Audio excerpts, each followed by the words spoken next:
A privileged woman calls the cops on a black teen for no reason, only to be left speechless when his powerful mother arrives. The afternoon sun cast long shadows over the quiet suburban park as 16-year-old Jamal Carter sat on a bench, scrolling through his phone. He had just finished basketball practice and was waiting for his ride. Nothing out of the ordinary. But to her, it was. A few yards away, a middle-aged white woman, Karen Whitmore, clutched her designer purse tightly. She had been watching Jamal for the past 5 minutes, her expression shifting from curiosity to suspicion. He wasn't doing anything, just sitting there. But in her mind, he didn't belong. Her manicured fingers wrapped around her phone. 9/11. The dispatcher's voice came through. "What's your emergency?" Karen's voice dripped with false concern. "Yes, there's a suspicious young man in the park. He's just sitting there looking around like he's up to something. I think he might be," she lowered her voice, "dangerous." The dispatcher asked, "Is he threatening anyone?" Karen glanced back at Jamal. He was still just scrolling, headphones in. She frowned. "Well, no, but he's acting suspicious." The dispatcher hesitated, but before she could respond, Karen cut in. "Just send someone, quickly." As she ended the call, she felt a rush of satisfaction. She was about to teach this thug a lesson. Minutes later, the sound of sirens filled the air. 2 police cars pulled up, lights flashing.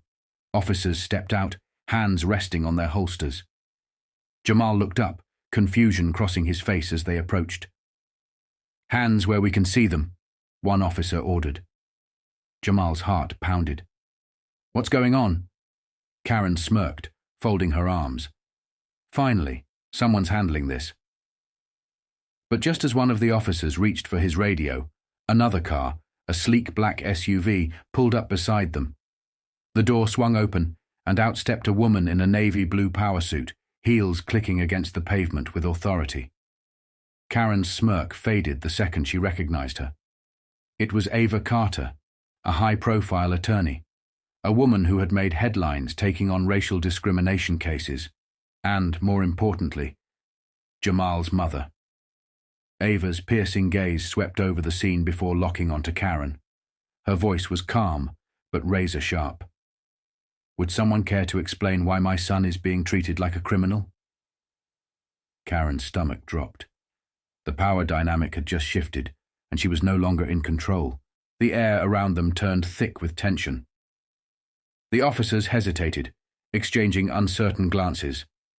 They knew who Ava Carter was.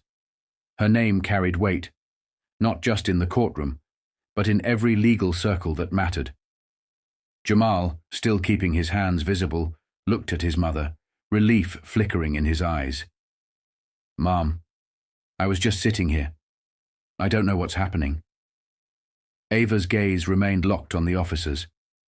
"I asked a question," she repeated, her voice like ice. "Why is my son being confronted by the police?" One officer cleared his throat. "We received a report of suspicious activity." Ava's eyebrow arched. "Suspicious?" She turned to Jamal. "What exactly were you doing, son?" Jamal swallowed. "Waiting for you." Silence. Ava slowly turned, her eyes settling on Karen. The older woman shifted uncomfortably, but tried to hold her ground. "He was loitering," Karen insisted, though her voice lacked the confidence it had earlier. "Looking around like he was waiting for trouble." Ava let out a sharp, humorless laugh. "Loitering? In a public park?" Karen's face flushed. "I was just being cautious." "No," Ava corrected, stepping forward. "You were being racist." Karen stiffened. "That's ridiculous." Ava's expression didn't waver. "Is it? Tell me, did you call the cops on the group of white teenagers over there?" She gestured toward a group playing frisbee in the distance. "Or was my son the only one who looked suspicious to you?" Karen's mouth opened, then closed. She had no answer.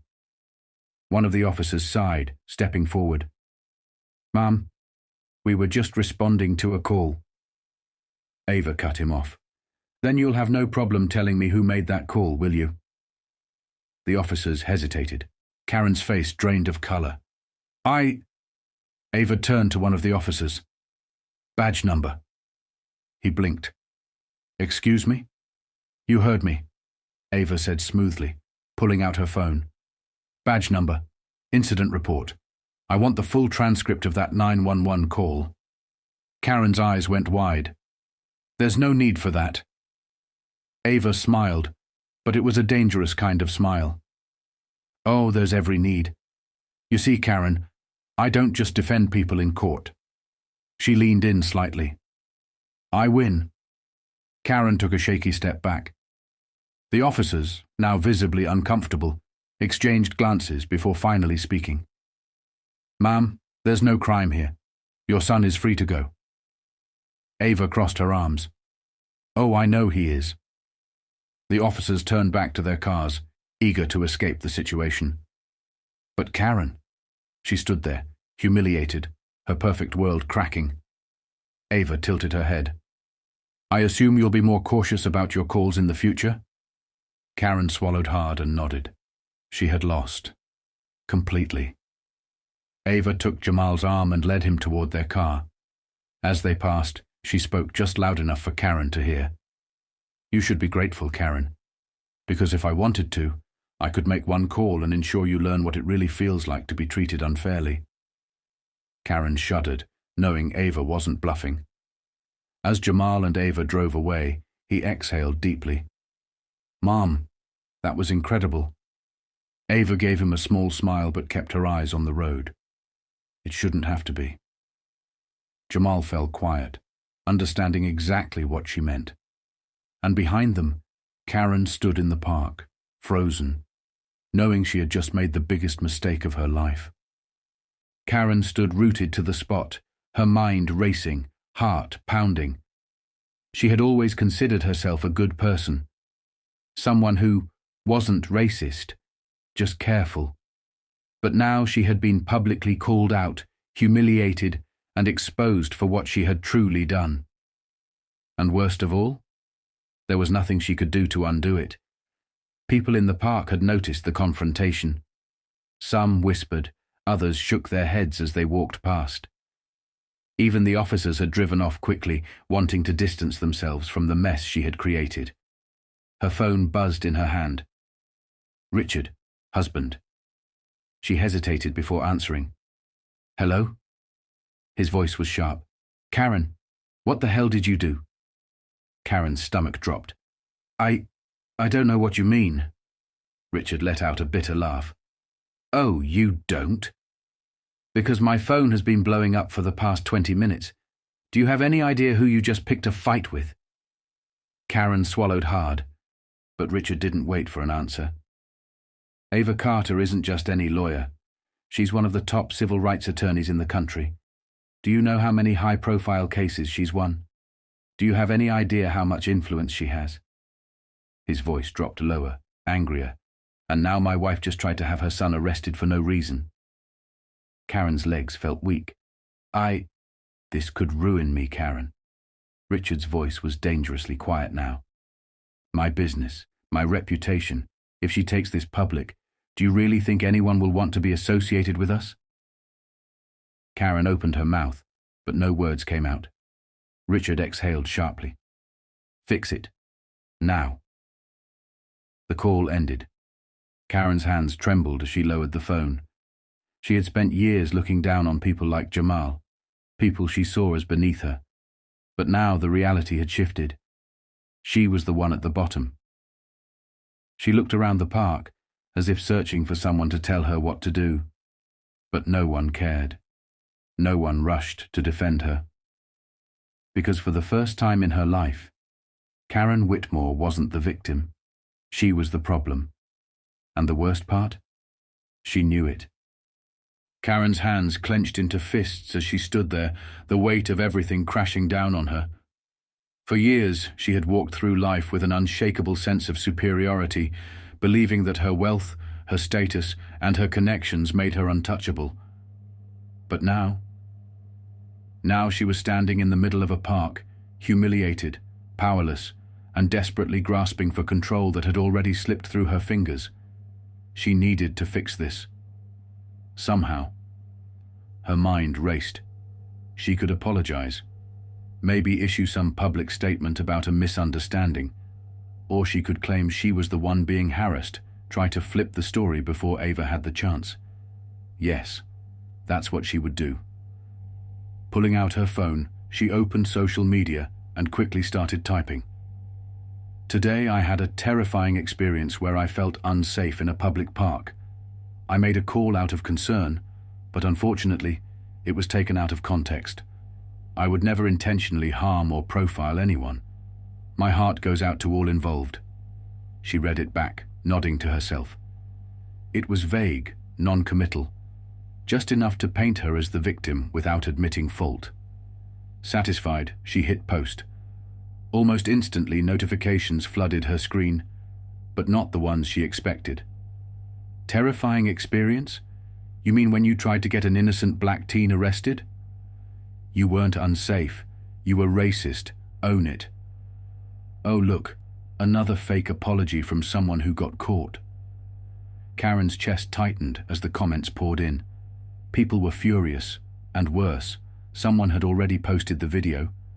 A shaky but very clear recording of her calling the cops, sneering as she mocked Jamal, and then paling when Ava arrived. Karen's stomach twisted into knots. This wasn't going away. Then her phone buzzed with another notification, a direct message from Ava Carter. Karen's heart pounded as she opened it. Only 3 words stared back at her. We need to talk. Her fingers trembled. This wasn't just some online outrage. Ava wasn't done with her, and deep down, Karen knew she had no choice but to face what was coming next. Karen stared at the message, her throat dry. We need to talk. It wasn't a threat. It wasn't anger. It was something worse. Certainty. Ava Carter wasn't the kind of woman who sent warnings. She took action. Her fingers hovered over her phone. She could ignore the message, pretend this was all a misunderstanding, and hope it blew over. But as she refreshed her notifications, reality set in. The video had gone viral. News outlets were already picking it up. The words, "Wealthy woman calls cops on black teen without cause," flashed across multiple headlines. Her name was trending. Influencers, activists, and even celebrities were weighing in. And then came the real nightmare. Her husband, Richard, called again. Karen swallowed hard and answered, "Honey, do you have any idea what you've done?" Richard's voice was pure rage now. "This isn't just some embarrassment, Karen. The board is talking about removing me. Investors are pulling out. And Ava Carter. She's already spoken to one of my biggest clients. They're dropping us." Karen's stomach flipped. I didn't think... No, you didn't. Richard's breathing was heavy. "Do you realize who you messed with? Ava Carter isn't just some lawyer. She's connected to judges, politicians, people who can ruin us." Karen opened her mouth, but Richard wasn't done. "And now you have one option," he continued. "You're going to meet with her. You're going to beg for forgiveness. And if she wants something, anything, you will give it to her." Karen gripped the phone. "Richard, Fix it." The line went dead. Karen sat frozen, her perfect world crumbling around her. For years, she had thought money and privilege made her untouchable, that she could do whatever she wanted without consequences. But now, for the first time in her life, she was the one at someone else's mercy. And as she typed out a shaky reply to Ava Carter's message, one terrifying thought consumed her. What if sorry wasn't enough?